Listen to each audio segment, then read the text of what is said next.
Two fundamental truths to keep in mind. One, not everything is as it appears. And two things can be true at the same time. Hello, and welcome to My Daily Walk. Let's see if I can get the intro to the show finally correct. Hello and welcome to My Daily Walk. The daily show, no, not daily. I'm going to cut the daily because that's in the name of the show. Still working on it, people, still working on it. Hello, welcome to My Daily Walk, the show where an anonymous Hollywood guy, that's me, walks around and talks about anything and everything, except those things I'm contractually obligated to conceal. Yeah, it was rough. If this is your first episode to the show, pardon my fumbling and bumbling. It is an unedited, raw, extemporaneous half-hour monologue, I guess, extemporaneous monologue. Today, I am at a new location. Normally, I'm walking around a somewhat quiet neighborhood. It's not always quiet. There's always lawnmowers and weed whackers and etc. But I am in a new location, which is related to today's topic. Today is Hollywood Guy Thursday. I do need to come up with a better, more something of a title that rolls off the tongue a little more fluidly than the Hollywood Guy Thursday. But Thursday's themes are related to my career path and my experiences, my insights into the entertainment business. And today's topic, well, we'll get to that in a second, but I've also dropped the good morning from the introduction because even though usually I am walking and recording in the morning, I'm not always walking and recording in the morning, and I have no idea when anybody's going to listen to this, so I just figured drop it to say hello. So just a programming note. Also, here up front, the top of the broadcast, or top of the show, I need to squeeze in the email address because I do want this to be interactive as much as possible in this format. I want you to be in on the conversation if you so choose. If you think of a topic and want to know what I think about it, email me at mydailywalk@thiswaytv.com. That's mydailywalk@thiswaytv.com. And I mean, you can email me even if you don't want to suggest a topic. If you just want to drop a line and say hi or say how much you hate it, I don't know. We'll see. I just set up the email account. Well, set it up a week ago, but soon we'll see. We'll see if anybody ever emails me. It's just something I need to make available. It comes directly to me. I will be reading it. I will read it on the air. So be forewarned. Unless you express specifically, you do not want your email to be read on the air within the body of the email. Tell me that up front. Otherwise, I'm going to read them within reason, obviously. I won't violate any broadcast standards. No profanity, please. I hope I have kept to that standard myself. But here we go. Let's see. Trying to be consistent with the structure of the show. The intro has a tease. Then there's the standard intro that's coming into shape that will eventually be the same every episode. And then some programming notes, and then we'll get to the topic. And right about now is a good time to get to the topic. So, the Backlot.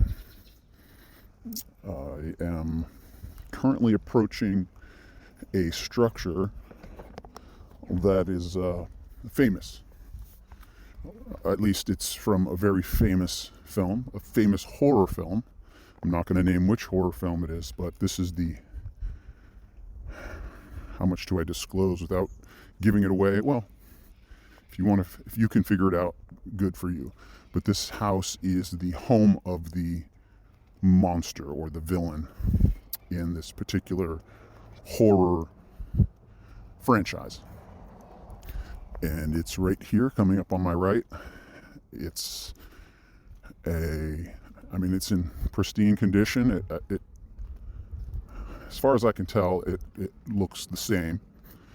It seems well maintained, and to be honest, I don't know that I've even seen that film, so I don't really have a recollection of the house, but that's the house. I mean, there's a sign out front. I mean, not a big obtrusive sign, but there's a sign saying this is the historic, or this is that structure. And lo and behold, I'm walking right next to it. It's right to my right. It's 2 stories, nice trim, gray wood paneling, small front porch, brick stairs, and there you have it. And then across this street,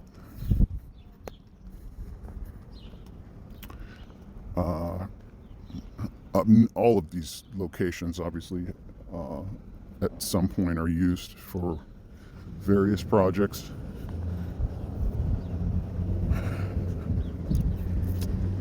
And so there's a one location directly across from me. I'll cross the street and get to it. But that I have a friend that actually worked.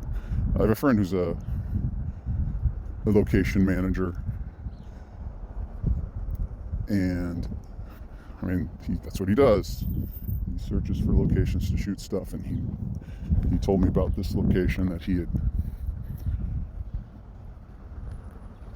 was like one of the first guys into that particular spot. So I can't say that. I mean, it's a backlot. It's probably been used for many other things that I don't know about, that he didn't know about, but I'll be walking by it soon because he's pointed out to me that that's one of the spots that he's used. And it's he used it for a pub scene, for a TV show. Gosh, what was the name of the TV show? I'm not going to say it, but let's just say, here's a hint. The lead, there it is. I'm walking right past that location. Yeah, this is a noisy backlot, but it is what it is. So the lead actor, and this is for you if you want to email me and start guessing, but the lead actor of that show was the supporting actor in a classic comedy that was kind of groundbreaking in its raunchy, humorous nature, and might be arguably the film that launched the lead actor in that film. So that's a roundabout. But what I'm walking past now is staging area. This huge parking lot. And that's literally what it is, parking lot. But this is where all the crew trucks, all of the, when you shoot at a location, the production company generally will bring in, whichever production company is going to contract with the site, the lot that they've contracted to rent their space for shooting, but the production company will bring in a whole fleet of trucks that have all the gear, all the equipment, and then the the actors' trailers. Like the A-list actors will have their own trailer, and and the director and all the top people will have their own trailers.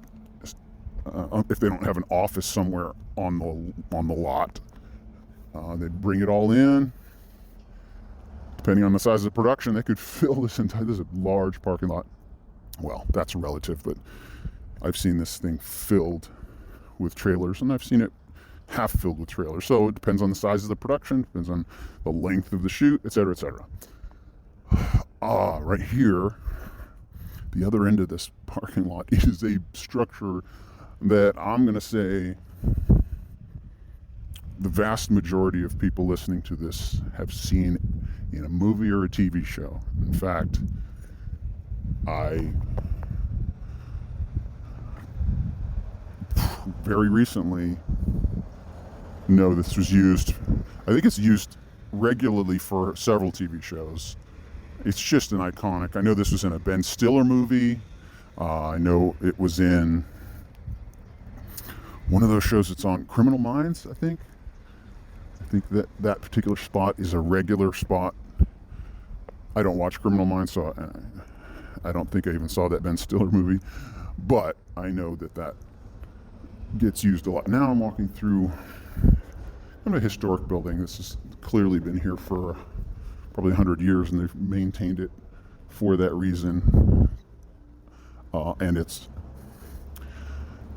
a part of a greater set, which I'm now facing, which is it's like a library / school set. Well, that's what it's used for. In fact, I believe that same horror movie that used that house back on that other street used this as the high school. Yes, I don't believe that. I know that. That's a fact. This is I'd say, one of the most gorgeous spots on this particular section of the lot.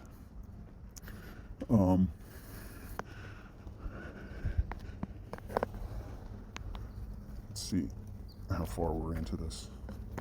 All right, so I don't really need to keep pointing out. I'll just keep walking and talking. Now, California is anymore. It's been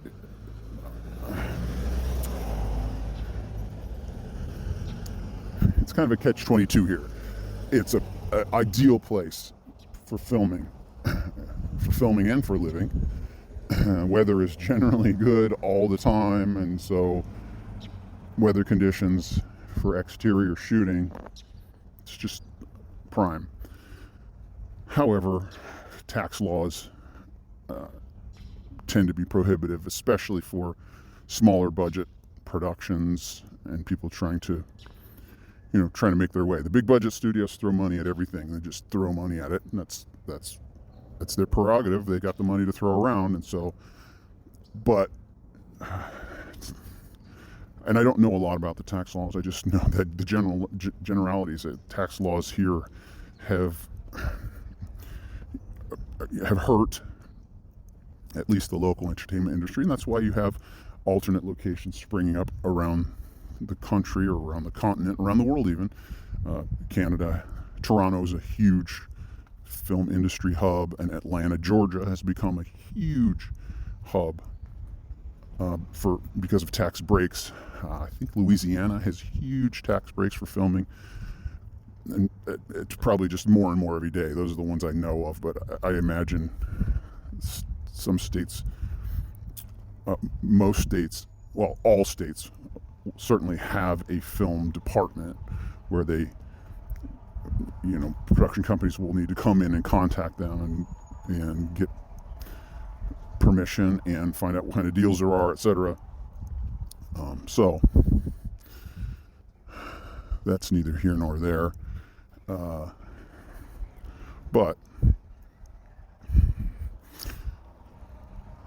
I guess I'll get to the tease. what did I say at the beginning? Not all things are as they appear, but two things can be true simultaneously. Now, this backlot that I just walked through and discussed, no, not in disgust, walked through and discussed. It's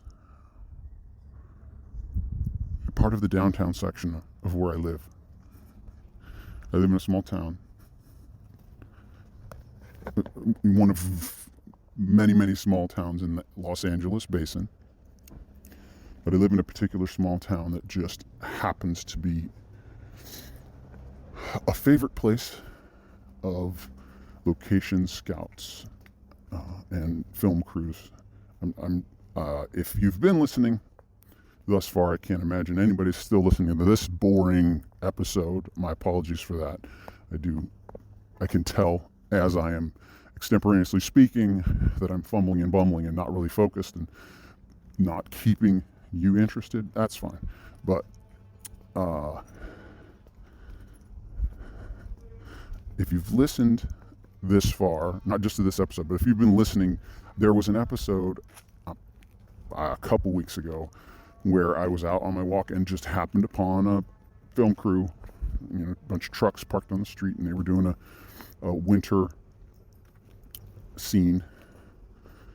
They'd covered the yard with fabric that, from a distance, from the camera angles, your mind thinks snow. And absolutely, and it's not snow, but it looks like snow, and the house looks like it could be somewhere in the middle of the country, in Minnesota. I mean, the architecture here is varied. That's one of the reasons this town is. The town has been here a while. Like this structure right here, the library structure I was talking about, that one is built in 1908 or something, and so that you can do period pieces here, and you can do modern productions here, and we have old neighborhoods with trees clearly been here for a long time. They're not a bunch of saplings and just planted, and so this town doubles as Middle America, everywhere Middle America. And that one house that was being used for the winter shoot, it's literally like 5 doors down from where I currently reside. Literally, I think, let's see, 1, 2, 3, 4, 5 or 6 doors down on the street I live on. So that's just. And this town isn't the only town in the LA basin like that. I mean, this is one. I did talk to at one point I had a conversation with the principal of the high school. I was actually involved in a shoot on the high school campus, and I was talking with her, and she said 20 to 25% of this town's economy is entertainment industry, straight from it, whether it's people living here, working in the industry, or the industry coming here and paying people to use their property, whether it's the school district or it's the homeowner. The homeowner gets paid. They get put up in a hotel and get paid handsomely if their house gets selected. And there's a registry I think you sign up for, and I know a guy who tracks it. I could go to him today and say, hey, what's filming and what's coming up, and he'll pull up I don't know if it's an app or a website or something he has access to, and he'll list, on this street over here they're shooting, and then for 2 weeks they're going to shoot here, and then tomorrow they're doing this over there. He just, and he's not involved in the industry. He's just a local guy. He's like he's a PR, his PR firm, and runs a newspaper, and so he has to be on top of everything going on in town. So he's a great resource. And it's interesting living here. I mean, you might get the impression that, wow, this is some kind of paradise in in the middle of LA. And if you know anything about LA is not a paradise. LA's got a lot of problems. And this town, okay, I would say it is a paradise, but it's not a, there are plenty of wealthy people living in this community, but this community also has lots of apartments. There's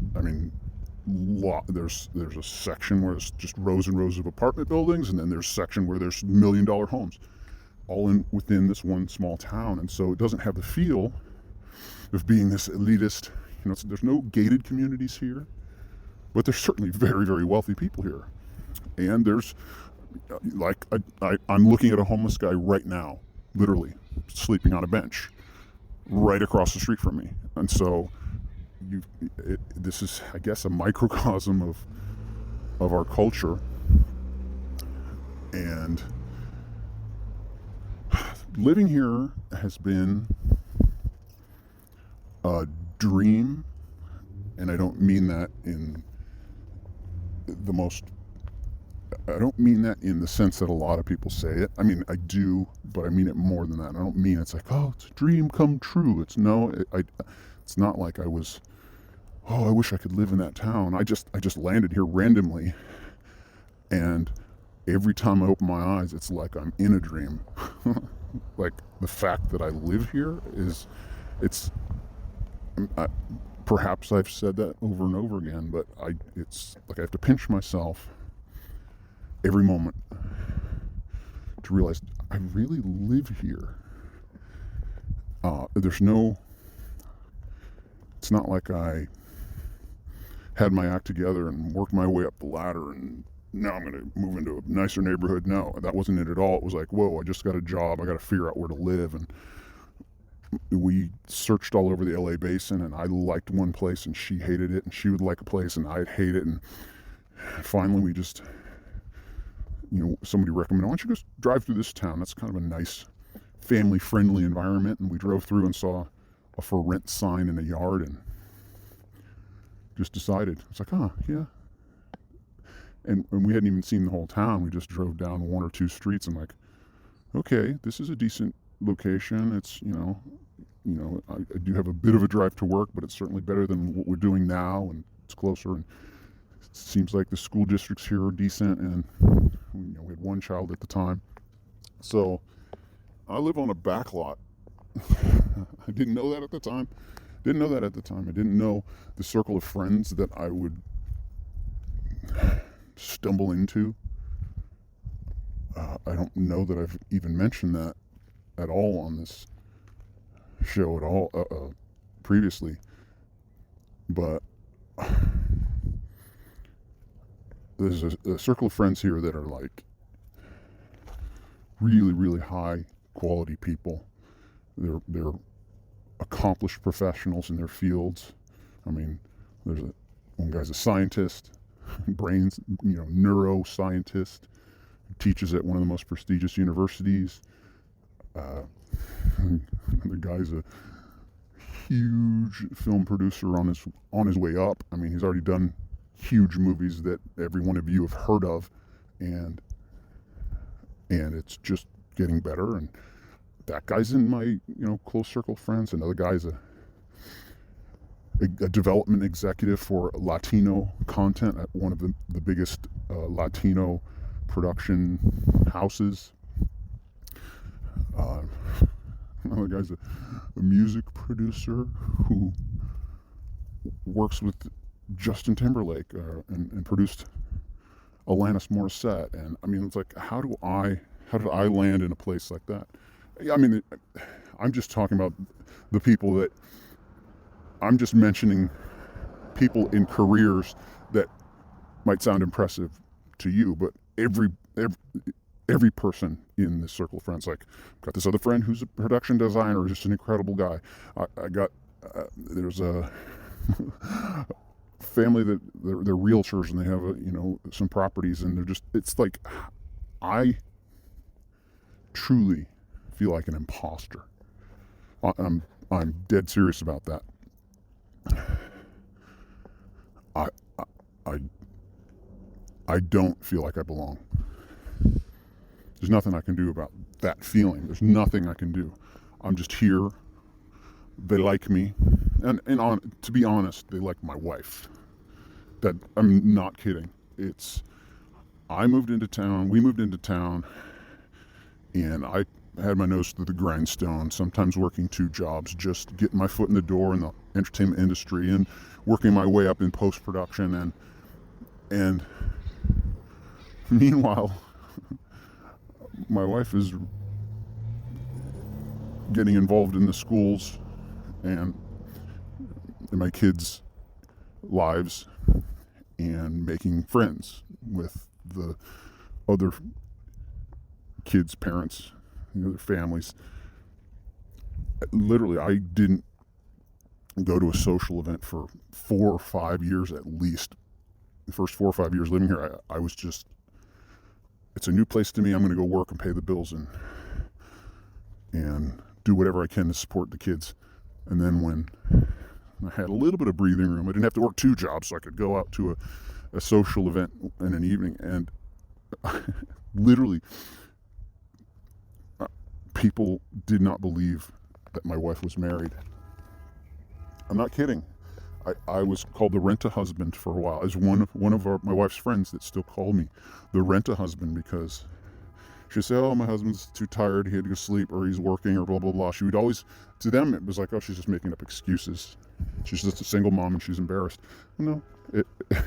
So all of a sudden I had this circle of friends that she had been embraced by. And because they liked her, they figured I couldn't be that bad. And so I was immediately embraced. And so it was like this, that's what I mean by it feels like a dream. It's nothing I did, nothing I could have done. Well, I guess I picked the right wife. I don't know. I don't even feel like I picked her. She was chosen for me. That's again, the sensation. I can't describe it any other way. So, yeah, well, that's the nature of this show. Is I'm just going to start talking and see where it goes. And it was going to be about the backlot, and it was about the backlot, but it led to what this backlot is. When I say not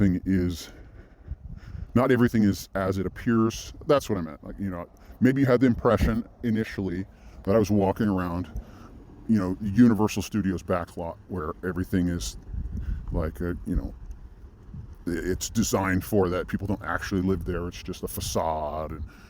And and those are everywhere. I've been on plenty of those. I've worked on several of the lots in town. But I live on a backlot, and that's the reality as well. So it is a backlot. It happens to be the town I live in. And then the other truth is 2 things can be true at the same time. Some people conflate issues and think that 2 things can't be true. Is it a town or is it a backlot? Well, yes. It's a town and a backlot.